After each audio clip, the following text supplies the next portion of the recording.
Assalamualaikum warahmatullahi wabarakatuh. Halo teman-teman. Kami di sini dari kelompok 4 Farmasi C angkatan 2021 Universitas Muhammadiyah Malang.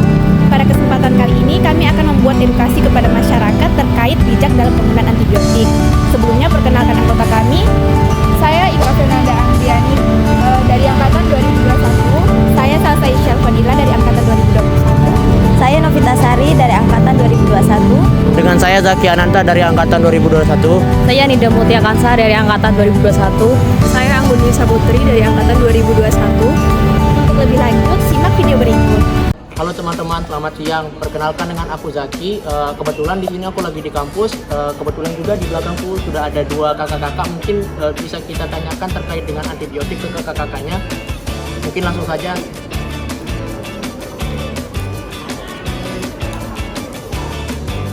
Permisi Kak, sebelumnya saya boleh minta waktunya sebentar? Mungkin bisa sambil perkenalan terlebih dahulu. Mungkin dari kakaknya dulu, dengan kakak siapa? Lestari, mahasiswa angkatan 2021. Oke, berarti ini sebelumnya aku mau tanya-tanya Kak sedikit terkait dengan kakak-kakaknya. Pasti kakak-kakaknya sudah nggak asing kan terkait dengan antibiotik. Sebelumnya kakak-kakaknya yang kakak-kakak ketahui terkait dengan antibiotik apa aja sih?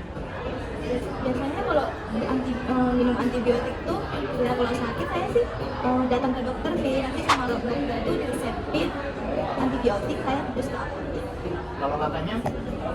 Aku biasanya kayak cari di itu beli di apotek. Sebelumnya kakak-kakaknya tahu nggak terkait dengan penggunaan antibiotik itu dari kakak dari kapan? Nggak tahu sih, kalau saya sih kalau obatnya udah sampai habis sih, soalnya saya suruh sama dokternya suruh sampai habis. Kalau kakaknya gimana? Aku biasanya kalau udah sakit ya udah sih nggak gini lagi. Lah, kok kamu bisa sih cari obat antibiotik di internet? Itu kan harus butuh dengan resep dokter. Iya, tapi kan aku belinya terus di apotek. Boleh lah, gimana sih? Aduh, bentar.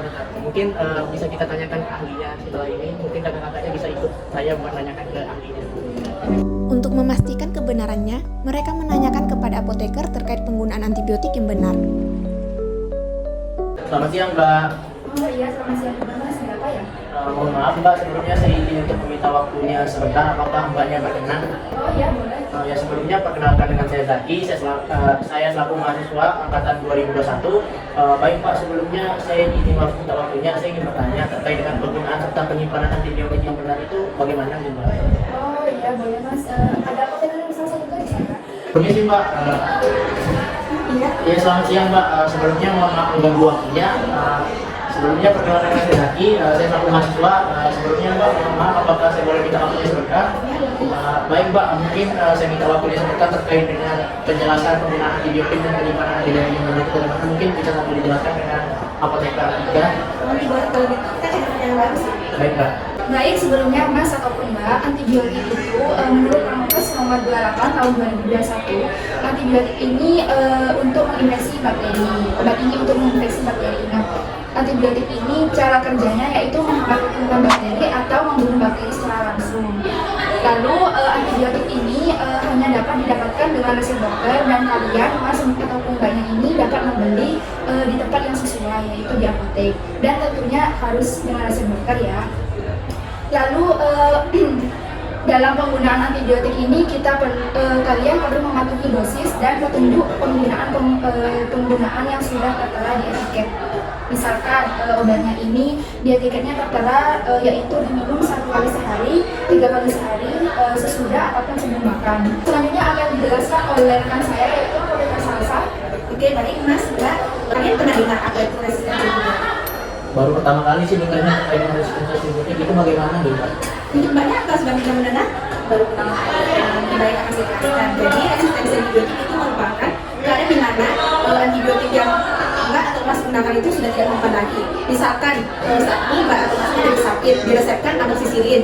Mbaknya sama Masnya minumnya itu tidak sesuai resep dokter. Jadi misalkan Mbaknya misalkan minumnya itu 7 hari, tapi Masnya itu cuma minum sampai 3 hari.